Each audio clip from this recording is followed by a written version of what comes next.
하나님의 말씀 보시겠습니다. 오늘 우리에게 주신 하나님의 말씀은 요한복음 1장 14절의 말씀입니다. 요한복음 1장 14절의 말씀입니다. 다 같이 한 목소리로 합독하겠습니다. 시작. 말씀이 육신이 되어 우리 가운데 거하심에 우리가 그의 영광을 보니 아버지의 독생자의 영광이요 은혜와 진리가 충만하더라. 아멘. 오늘도 말씀을 통한 주의 은혜와 평강이 모인 모든 자들 가운데 넘치기를 축원합니다. 즐거운 성탄입니다. 우리 옆 사람과 인사하겠습니다. 메리 크리스마스. 네. 성탄절이 되면은 우리 마음속에 자연스럽게 떠오르는 이미지가 있습니다. 어두운 밤하늘에 빛나는 별과 그 별빛이 비추는 조용한 마구간, 그리고 그 마구간 안에 구유에 누이신 아기 예수님과 좌우편에 선 요셉과 마리아, 그리고 그 앞에 목자들과 동방에서 온 박사들이 경배하는 이미지가 우리는 자연스럽게 떠오릅니다. 이 장면은 우리가 오래전부터 반복해서 들어왔고 보아왔던 모습으로 성경책을 펼치지 않아도 성탄하면 떠오르는 이미지이죠.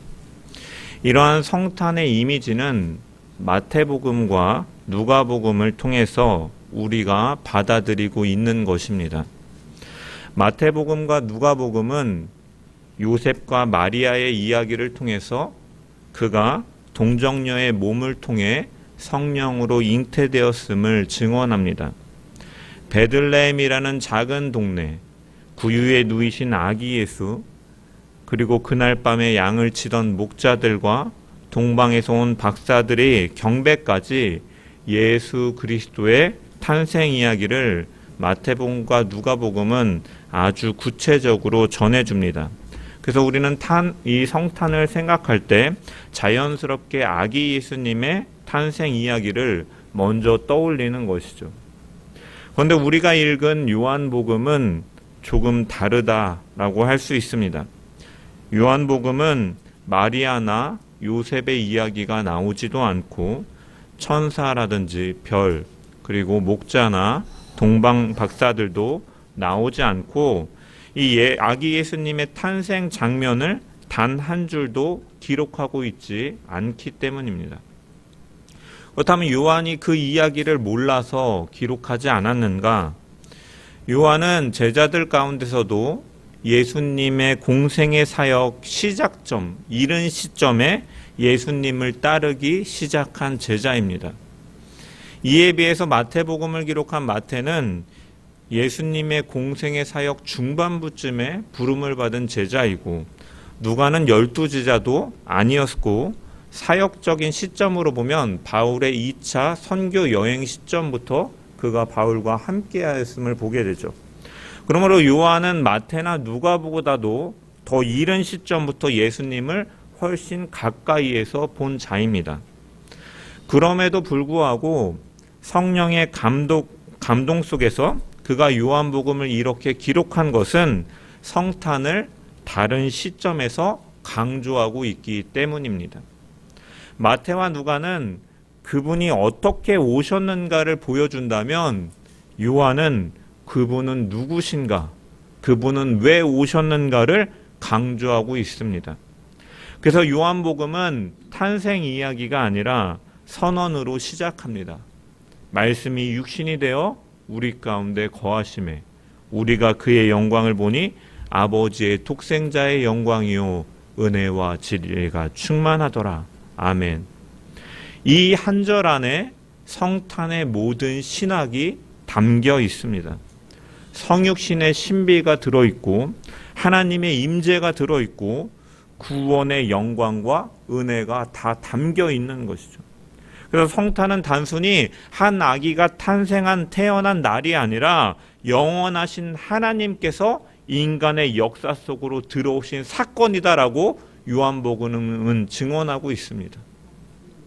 우리는 그래서 이 말씀을 따라서 말씀이신 하나님께서 어떻게 우리 가운데 오셨는지를 깊이 묵상하고 오늘 우리의 신앙과 삶을 다시 복음 앞에 세우고 복음의 중심으로 살아가는 시간 되기를 주의 이름으로 축원합니다. 먼저 요한복음은 성탄을 이렇게 증언합니다. 말씀이 육신이 되어.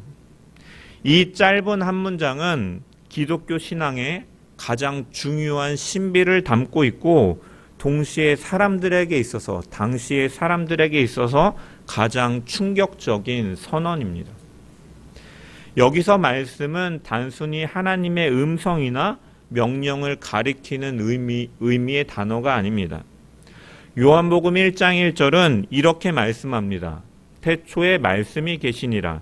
이 말씀이 하나님과 함께 계셨으니 이 말씀은 곧 하나님이시니라.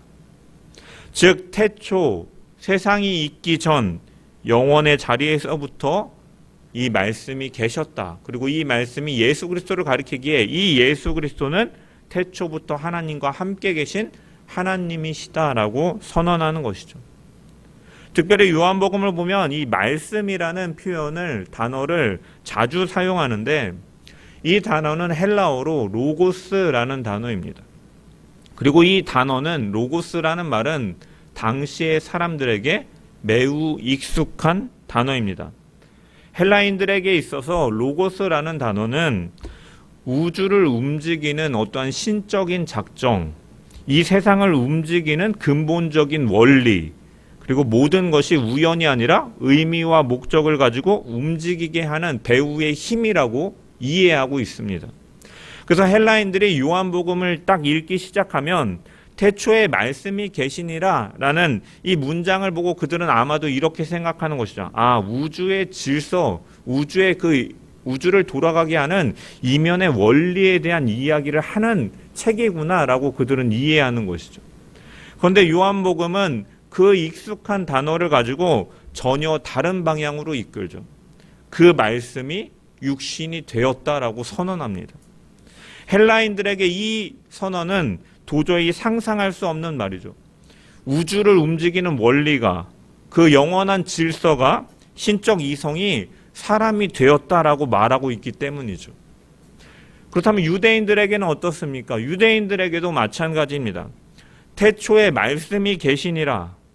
이 태초에라는 단어와 이 말씀이라는 단어는 유대인들에게 곧바로 구약 성경의 한 장면을 떠올리게 하죠.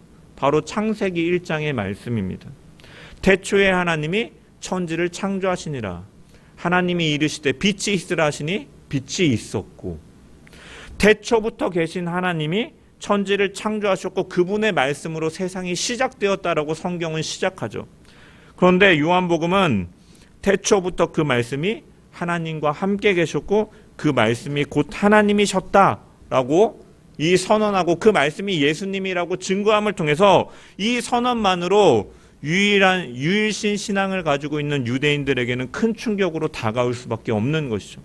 그런데 요한복음은 거기서 멈추지 않고 그 말씀이 육신이 되었다라고 선언합니다. 그래서 이 말씀은 헬라인에게나 유대인에게나 충격적으로 다가오는 것이죠. 우주의 원리인 신적 작정이 사람이 되었다고, 창조의 말씀이 육신을 입고 우리 가운데 오셨다고, 하지만 성경은 바로 그 사실이 복음의 핵심이라고 선포하고 있습니다.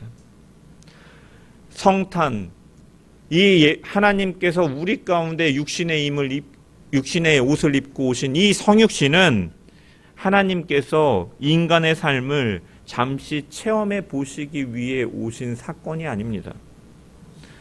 우리는 선거철이나 연말이 되면 정치인들의 이 정치적 쇼를 하나 볼 수가 있죠. 이미지 메이킹을 하기 위해서 선거철이 되면 잠시 쪽방이라든지 굉장히 추운 곳에 가서 연탄을 나르는 척하고 얼굴에 일부러 연탄가루를 묻히고 이렇게 코스프레를 합니다. 하지만 하나님께서 오신 것은 이 땅에 그러한 방식으로 오신 것이 아니다라는 것이죠. 예수 그리스도는 우리와 같은 육신을 입으심으로, 그렇게 오심으로 참으로 배고프셨고, 참으로 피곤하셨고, 참으로 눈물을 흘리셨고, 참으로 고통을 당하셨습니다. 그와 동시에 그분은 태초부터 계셨고 하나님과 함께 하셨으며 하나님이셨습니다. 그래서 교회는 고백하는 것이죠. 예수 그리스도는 참 하나님이시면서 동시에 참 사람이시다. 이 둘 중에 하나라도 부정하는 것은 복음이 아닙니다. 예수 그리스도는 하나님보다 성부보다 열등하시다라고 주장하는 여호와의 증인과 같은 그러한 논리나 아니면 예수 그리스도의 이인성 참 인간이셨다라는 부정하는 그러한 논리는 이 복음을 부정하는 것이고 그것은 복음이 아니죠. 그분이 참 하나님이 아니시라면 그분의 죽음은 우리의 죄를 감당할 수 없는 것이고 그분이 참 하나님이 아니시고 그저 사람의 하나였다면 그는 그 자신의 죄로 죽은 사람에 불과한 것이지만 그분은 하나님이시기 때문에 우리의 죄를 담당하실 수 있는 분이시죠. 그리고 참 사람이 아니시라면 그분은 우리를 대표할 수 없는 것입니다. 그래서 그리스도는 참 하나님이시면서 참 사람이신 것이죠. 그래서 하나님께서는 그렇기 때문에 하나님은 말씀으로만 명하지 않으시고 다른 존재를 보내어서 대신하게 하지 않으시고 하나님이신 그분이 직접 사람이 되어 오신 것입니다. 이것이 바로 성탄의 본질입니다. 성탄에서 가장 중요한 지점은 하나님이 우리와 같은 자리까지 내려오셨다라는 사실입니다. 이 사실은 오늘날 우리에게도 지금의 우리에게도 놀라운 진리가 되어야 합니다. 왜 하나님이신 예수님께서 이 땅에 오셨습니까? 왜 마구간에, 왜 구유에 누이시면서까지 가장 낮은 모습으로 볼품없이 오셨습니까? 그분이 능력이 없으셔서 그렇습니까? 결코 그렇지 않습니다. 요한복음 1장 3절의 말씀처럼 만물이 그로 말미암아 지은 바 되었으되 지은 것이 하나도 그가 없이는 된 것이 없느니라 말씀하고 있는 것처럼 그분은 우주의 창조주시며 그분의 영광은 무엇과도 비교할 수 없는 분이십니다. 그럼에도 불구하고 그가 가장 낮은 모습으로 우리 가운데 오시고 우리가 있는 그 자리로 내려오신 것은 바로 우리를 사랑하시기 때문입니다. 하나님이 인간을 사랑하지 않으셨다면 독생자를 보내실 이유도 그리고 사랑하지 않으셨다면 예수님께서 십자가에 달리실 이유도 없었습니다. 하지만 그분은 사랑하셨기에 오셨고 그래서 요한복음 3장 16절은 이렇게 말씀합니다. 하나님이 세상을 이처럼 사랑하사 독생자를 주셨으니 이는 그를 믿는 자마다 멸망치 않고 영생을 얻게 하려 하심이라. 아멘. 하나님은 사랑의 증표로 예수 그리스도를 보내시고 그분은 이 땅에 오셨습니다. 그분은 가장 낮은 모습으로 우리 가운데 오셨고 십자가를 지심으로 우리 대신에 죽으셨습니다. 그것이 바로 하나님의 사랑이고 하나님은 우리에게 당신의 사랑받은 아들이라고 예수 그리스도를 말씀하고 계시죠. 예수님의 성육신 사건을 통해서 우리는 그 하나님의 사랑을 깨달을 수가 있습니다. 그 하나님의 사랑이 얼마나 깊은지, 그 사람이 얼마나 큰지, 얼마나 높은지, 얼마나 넓은지를 우리는 이 성탄을 통해서 분명하게 바라볼 수 있는 것입니다. 성육신 하셔서 말씀이 육신이 되셨다, 우리 가운데 오셨다라는 그 사실을 바라보면서 그 놀라운 사랑에 감격하고 그 사랑에 대한 놀라움과 떨림과 그 감격으로 살아가는 주의 백성들 되기를 주님의 이름으로 간절히 축원합니다. 계속해서 요한복음은 이렇게 증언합니다. 말씀이 육신이 되어 우리 가운데 거하심에. 여기 거하심에라는 말은 단순히 잠시 머물렀다라는 의미가 아닙니다. 거하심에라고 번역된 헬라어로 에스케노센이라는 말인데 이 단어는 장막을 치다, 천막을 세우다라는 의미를 가지고 있고 이 표현은 구약의 한 장면을 오마주하는 것이죠. 이스라엘 백성들이 가나안 땅을 향해 광야를 걸어갈 때 하나님께서는 그들과 함께 하셨는데 무엇을 통해 함께 하셨습니까? 바로 성막 가운데 계심으로 그들과 함께 하셨습니다. 그래서 출애굽기 25장 8절을 보면 하나님께서는 모세에게 내가 그들 중에 거할 성소를 그들이 나를 위하여 지을 것이다 라고 말씀하시죠. 이처럼 광야에서 하나님은 천으로 만든 성막 가운데 계심을 통해 그들과 함께 하셨습니다. 구름 기둥과 불 기둥으로 그의 임재를 나타내셨고 백성은 그 임재를 따라 이동하였습니다. 하지만 이 성막은 완성이 아니었고 그림자였으며 예표였습니다. 하나님께서 영원히 머무실 처소는 아직 오지 않은 것이죠. 그리고 하나님은 더 이상 천으로 만든 성막이나 돌로 만든 성전에 계시지 않으신 분이죠. 그래서 사도행전 17장 24절이나 사도행전 7장을 보면 스데반의 설교나 바울의 설교를 보면 우주와 그 가운데 있는 만물을 지으신 하나님께서는 천지의 주재신이 손으로 지은 것에 계시지 아니하신다라고 선언하고 있죠. 그래서 요한복음은 그 하나님께서 어떻게 우리 가운데 오셨느냐? 하나님께서 친히 사람이 되셔서 우리 가운데 장막을 치고 우리와 함께 하시는 임마누엘의 하나님이다라고 선언합니다. 우리 가운데 임하신 하나님의 참된 임재는 바로 말씀이 육신이 되어 오신 예수 그리스도 안에 분명히 드러났다라는 것입니다. 그래서 오늘날 예배당 건물을 아직도 성전이라고 지칭하는 것은 사실은 복음을 거부하고 복음 이전의 시대로 회귀하는 것과 다를 바 없는 것이죠. 성전은 예수 그리스도시고 그분을 믿고 그분 안에 거하는 성도들이 바로 오늘날 성전인 것입니다. 이 하나님께서는 찾아오셨습니다. 그렇다면 하나님께서 원래 멀리 계신 분이었는가? 결코 그렇지 않습니다. 하나님께서는 에덴 동산을 창조하시고 그곳에 사람을 두시고 사람과 교제하시기 위해서 하나님의 모양과 형상대로 사람을 지으셨습니다. 하지만 죄가 들어온 이후에 인간은 하나님으로부터 쫓겨났고 에덴에서 나와야 됐습니다. 죄인 된 인간은 거룩하신 하나님께 나아갈 수가 없었고 임재는 끊어지고 하나님과 인간 사이에 거리가 생긴 것이죠. 성탄은 무엇입니까? 바로 그 끊어진 임재가 다시 회복되는 사건입니다. 하나님께서 인간을 찾아오셨고 멀리서 부르시는 것이 아니라 그가 직접 우리 가운데로 들어오신 것입니다. 이 사실은 우리에게 매우 중요한 의미를 가지고 있습니다. 하나님은 필요할 때만 우리를 찾아오시는 분이 아니시다라는 것이죠. 위기의 순간에만 잠깐 나타나시는 분도 아니십니다. 절기 때에만 우리가 기억해야 될 분도 아니십니다. 요한복음은 분명히 말씀합니다. 그분은 우리 가운데 거하신다.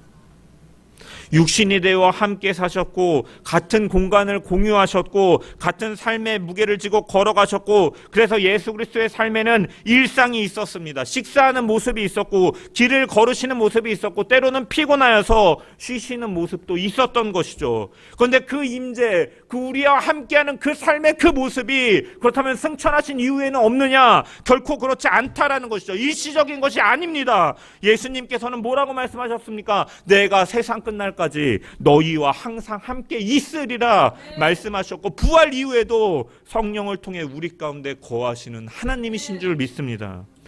그래서 하나님께서 우리 가운데 거하신다라는 사실은 우리의 일상을 특별하게 만드는 것이죠. 신앙은 특별한 순간에만 하나님을 경험하는 것이 아니라 모든 평범한 삶의 순간 하루하루의 그 시간이 그 속에서 하나님과 함께 살아가는 것이 신앙입니다. 그래서 성탄은 새로운 삶의 방식의 시작이라고도 정의할 수 있습니다. 하나님은 지금도 하나님의 백성 가운데 거하시는 분이십니다. 우리가 이렇게 모여서 예배를 드릴 때뿐만이 아니라 집으로 돌아갈 때도 일터에 있을 때에도 우리가 슬퍼하며 눈물을 흘리는 그 자리에서도 주님은 언제나 함께 하시는 분이십니다. 그리고 그 주님이 함께 하심을 통해서 우리에게는 소망이 있습니다. 인간은 연약하고 옛사람의 습성에 따라 상황이 변하고 환경이 변할 때 때로는 타락하고 주님을 배신할 때가 있죠. 하지만 우리와 함께 계신 하나님은 변함없으신 신실하신 분이십니다. 왜냐? 하나님은 나는 스스로 있는 자 아니라 어떠한 환경이나 어떠한 외부의 조건들로 인해서 그분이 영향을 받으시거나 변하시는 분이 아니라 어제나 오늘이나 영원토록 변함없으신 신실하신 하나님이시기 때문입니다. 그 하나님은 우리와 함께 하셔서 때로는 우리가 넘어질 때도 우리의 손을 붙잡고 다시 일으켜 주시며 우리가 잘못된 길로 걸어갈 때도 깨닫게 하시고 다시 그 구원의 길로 이끄시는 하나님이신 것이죠. 우리와 함께 하시며 성령의 충만함을 주셔서 내가 아닌 하나님께서 성령의 열매를 맺을 수 있도록 우리를 만들어 가시는 분이 바로 우리와 함께 하시는 하나님이십니다. 그러므로 우리는 결코 혼자가 아닙니다. 우리의 신앙은 멀리 계신 하나님을 향한 몸부림이 아니라 이미 우리와 함께 계신 그 하나님을 바라보고 그 손을 붙들고 걸어가는 동행인 줄 믿습니다.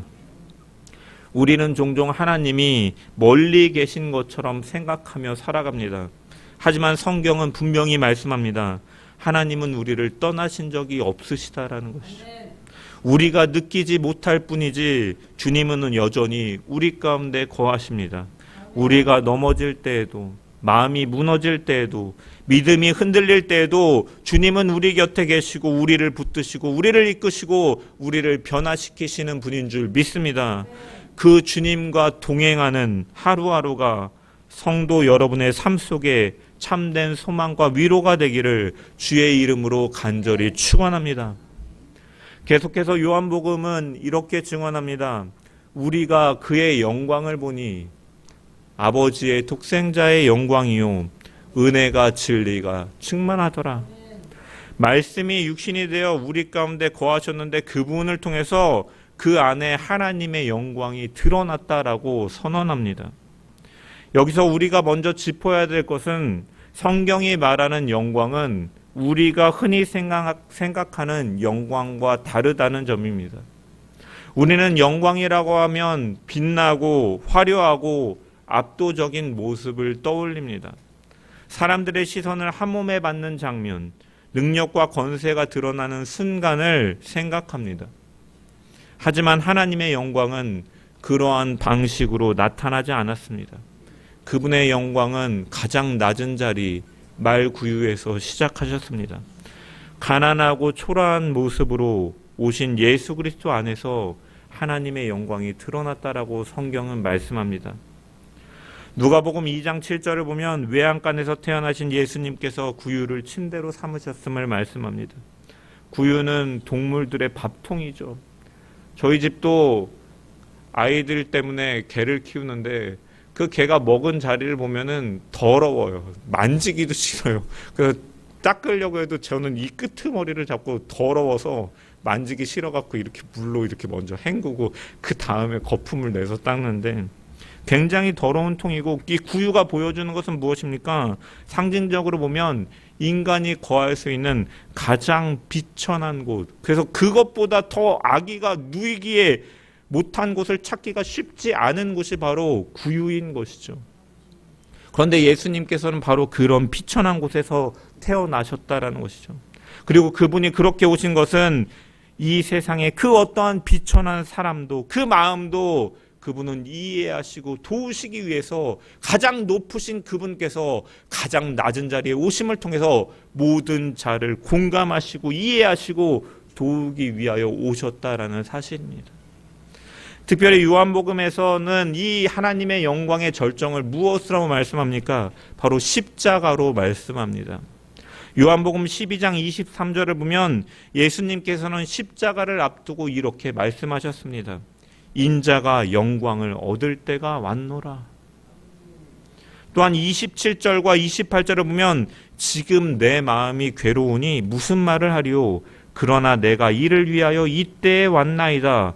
아버지여, 아버지의 이름을 영광스럽게 하옵소서.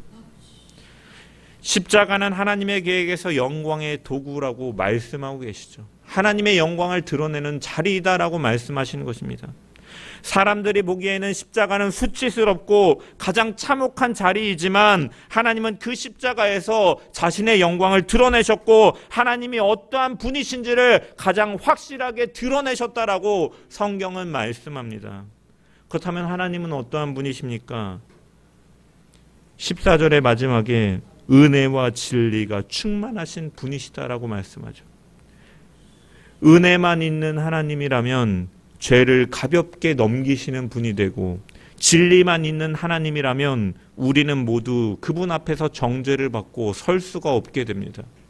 하지만 예수 그리스도 안에서 은혜와 진리는 분리되지 않습니다. 십자가에서 죄는 철저하게 심판을 받았습니다. 이것은 진리입니다. 동시에 죄인은 그분 안에서 용서를 받습니다. 이것이 바로 은혜이죠. 하나님의 영광은 죄를 덮어버리는 데에 있는 것이 아니라 죄를 외면하지 않으시면서도 죄인을 끝까지 사랑하시는데 그분의 영광이 있다. 그분이 바로 그러한 분이시다라고 분명하게 보여주는 것이 바로 십자가입니다.